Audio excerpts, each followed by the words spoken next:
नमस्ते विद्यार्थी मित्रों, कक्षा 9 में आज हिंदी में बात करेंगे। आज तुम कब जाओगे अतिथि। दोस्तों, इससे पहले इसकी चर्चा हो चुकी है। इस पाठ को लेकर के व्याख्या हो चुकी है कि इस पाठ में आखिर सरित जोशी जो इसके लेखक है वो क्या कहना चाहता है। दरअसल इस पाठ में, इस कहानी में शरद जोशी जो हास्य और व्यंग के काफी प्रसिद्ध लेखक है, उन्होंने यह बताया कि अगर कोई अतिथि हमारे यहाँ ज़्यादा दिन तक रुके तो उससे क्या क्या परेशानियाँ होती है, इस बात का जिक्र इस कहानी में किया गया है। वैसे हमारी भारतीय संस्कृति में अतिथि को देव की गरिमा दी गई है, देव का नाम दिया गया है कि अतिथि देवो भव। हमारी भारत की संस्कृति हमें कहती है कि अतिथि का सत्कार करना चाहिए। अगर हमारे यहाँ कोई अतिथि आते हैं तो हम पहले उसको चाय नाश्ता ऑफर करते हैं। उसके बाद अगर खाने का वक्त है तो उसको खाने के लिए भी बिठाते हैं। ये हमारे संस्कार है, ये हमारी भारतीय संस्कृति है कि अतिथि को भी देव जैसा सम्मान देना चाहिए। लेकिन हर बार ऐसा जो हम मानते हैं वो ऐसा कर नहीं सकते, क्योंकि हालात हमें सिखाते हैं कि जब हम ऊब जाते हैं, किसी को हम सम्मान देना चाहते हैं लेकिन वही हमारे लिए दुविधाजनक बन जाते हैं, तो हम भी मजबूर होकर अतिथि को देव न मान करके दानव का नाम देते हैं, दानव की संज्ञा देते हैं, दानव का उपनाम देते हैं। तो हमें एक इंसान के रूप में और भारतीय नागरिक या भारतीय संस्कृति को हम पालन करने वाले हम लोग यही चाहते हैं कि अतिथि को हम देव की गरिमा से सम्मानित करें। लेकिन आखिर में हम भी मनुष्य हैं, एक आम आदमी।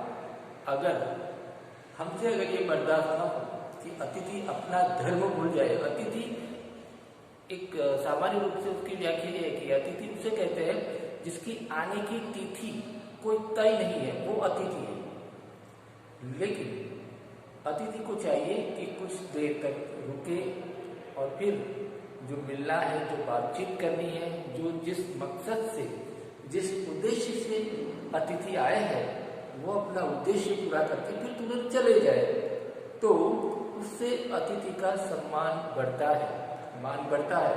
और ऐसे अतिथि को हम दूसरी बार आने के लिए भी कहते हैं।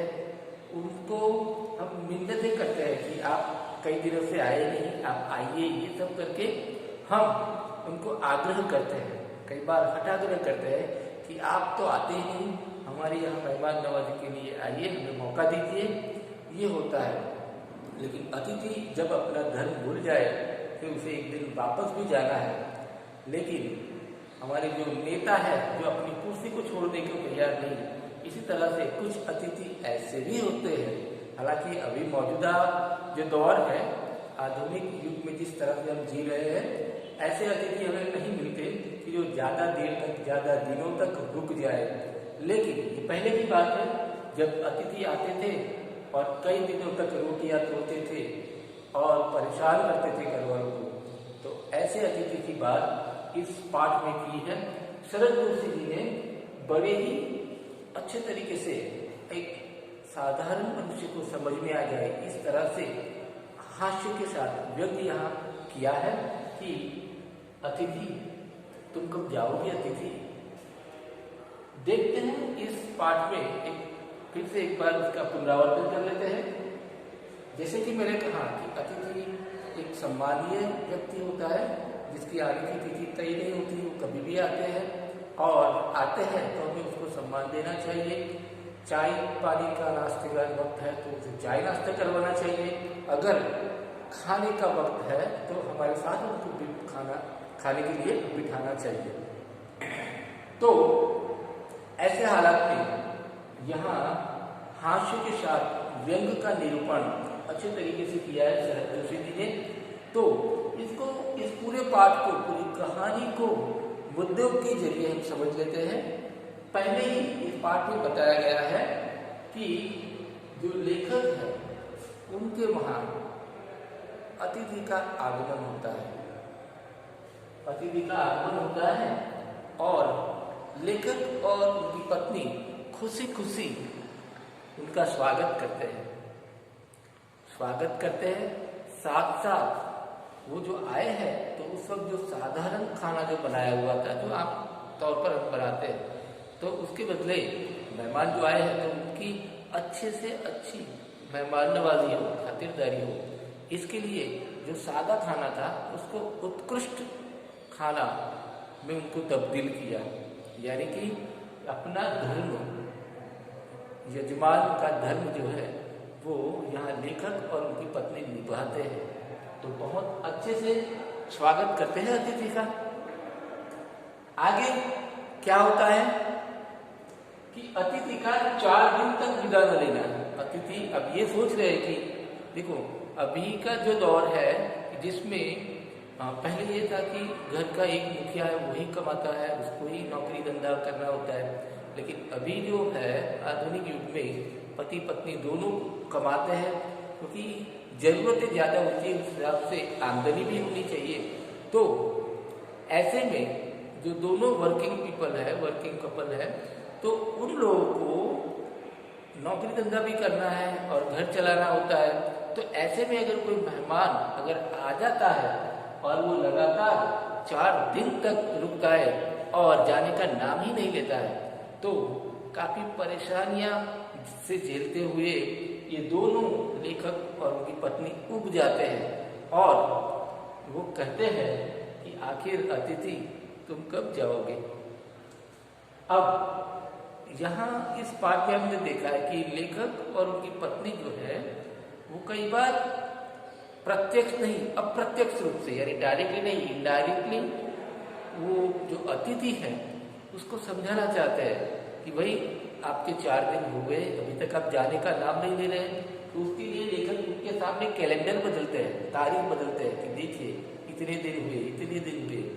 लेकिन फिर भी जो अतिथि है जिसने पहले से ठान लिया है कि मुफ्त का यहाँ खाना है और रुकना है जबरदस्ती, तो काफ़ी परेशानी होती है लेखक और उनकी पत्नी को। बाद में जब एक बार ये होता है कि कपड़े धोने के लिए जब अतिथि देते हैं, तो कपड़े धोने के लिए देते हैं, तो अर्थात लॉन्ड्री में जब दिया जाता है, तो लेखक और उनकी पत्नी को ये एहसास होता है कि शायद ये जो है अतिथि अब जाने वाले हैं। पर होता ये है कि कपड़े धुलकर वापस आ भी जाते हैं, लेकिन फिर भी अतिथि जो है वो अपने घर वापस जाने का नाम ही नहीं ले रहे। तो इस पर भी काफ़ी नाराजगी यहाँ बताई गई है। आगे जब अतिथि जाने का नाम ही नहीं ले रहा है, कोई अंदेशा ही नहीं है कि वो जाएगा, तब लेखक जो है गुस्सा हो जाता है और मन ही मन सोचते हैं कि जैसे गेट आउट भी एक शब्द है जो बोला जा सकता है, तो आप समझते क्यों नहीं और आप यहाँ से जाते क्यों नहीं। ये उनके मन में बार बार ऐसे ख्याल आते हैं, लेकिन मजबूरी से, ये हमारा भारतीय संस्कृति ऐसी है कि हम सामने से कभी किसी को बोलते नहीं कि आप चले जाओ, गेट आउट। अतिथि है तो उसको एक भावना से जुड़े होते हैं, इसलिए वो लेखक कह नहीं पाते हैं, लेकिन फिर भी मन में तो ये हो रहा है कि गेट आउट भी एक शब्द है जो बोला जा सकता है और हम मजबूर है कि मैं बोल नहीं पाता हूँ। जब अतिथि आते हैं तो सामान्य रूप से हमारे यहाँ अतिथि आते हैं तो हम क्या करते हैं, उनके साथ ढेर सारी बातें करते हैं।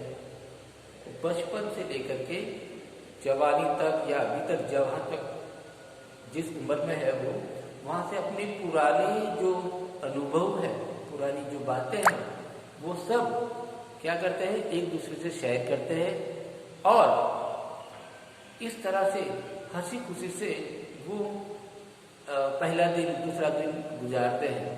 लेकिन जब अतिथि जाने का नाम ही नहीं ले रहे हैं, तो अब लेखक के दिमाग में गालियाँ भी शुरू होनी जा रही है कि अब पहले तो बहुत अच्छे से सम्मान से बातें करते थे, लेकिन अब तो गुस्सा गुस्सा भी होना शुरू हो गया है। तो पहले वो अपनी बचपन की यादें, ये वो सब खट्टे मीठे अनुभव जो है वो एक दूसरे को शेयर करते हैं, लेकिन बाद में वो भी बंद कर देते हैं लेखक। पहले जो खाना उनके लिए अच्छा अच्छा बनाया, वो भी अब परेशानी के कारण अतिथि के लिए भी अब तो खाना भी सादा खाना बनाना शुरू कर दिया, करी खिचड़ी दाल चावल ऐसा। तो ये सब उनको एक मैसेज है इनडायरेक्टली अतिथि को, कि वो समझ जाए कि अब उनके जाने का वक्त हो गया है और वो जाए। पर ये अतिथि है कि जाने का नाम ही नहीं ले रहे हैं। एक सामान्य रूप से ऐसा कहा भी जाता है कि अगर हम किसी के वहाँ जाते हैं, 1-2 घंटा रुकते हैं या एक दिन रुकते हैं साल में या महीने में एक बार, तो हमारी इज्जत बनी रहती है, हमारा सम्मान बना रहता है। लेकिन अगर ज़्यादा दिन तक हम रुकेंगे वहाँ पर, तो क्या होगा, उन लोगों के लिए एक सिरदर्द बन जाएगा। पर यहाँ ये अतिथि ऐसे, क्या बोले उसके लिए बुरे शब्द नहीं बोल सकते, लेकिन अतिथि ऐसे दिमाग के सिरे हैं कि उनको और कोई सोचता नहीं है, उनको तो बस यहाँ मजे से रहना है और जाना नहीं है। तो कपड़े धोकर वापस भी आ जाते हैं, लेकिन फिर वो जाने का नाम नहीं लेते। लेखक बार बार दिमाग में सोच रहे हैं कि उनको गेट आउट भी बोल दे, लेकिन वो बोल नहीं पाते हैं, ये उनकी इंसानियत है। आखिर में लेखक अपने विचार ये भी बताते हैं कि अतिथि देवो भव जो बात की गई है, तो उसमें देव क्यों कहा गया है, तो उसका एक नई, एक अलग संकल्पना यहाँ बताई है, एक अलग विचार बताया है कि अतिथि देवो भव का अलग से व्याख्या की है लेखक ने कि अतिथि को देव क्यों माना जाता है, क्योंकि जो देव हमारे सामने प्रकट होते हैं वो थोड़े दिन के लिए, थोड़े वक्त के लिए वो हमारे सामने प्रस्तुत होते हैं, प्रकट होते हैं, और थोड़े ही पल में वो तुरंत अंतर्ध्यान हो जाते हैं, अदृश्य हो जाते हैं, चले जाते हैं। तो इसीलिए उनको देव माना गया है कि वो देव आते हैं कुछ पल के लिए रुक करके और फिर वो चले जाते हैं। तो अतिथि देव इसलिए है, पर ये तो जाने का नाम ही नहीं ले रहे हैं, ये तो जैसे कि दानव बन गए हैं।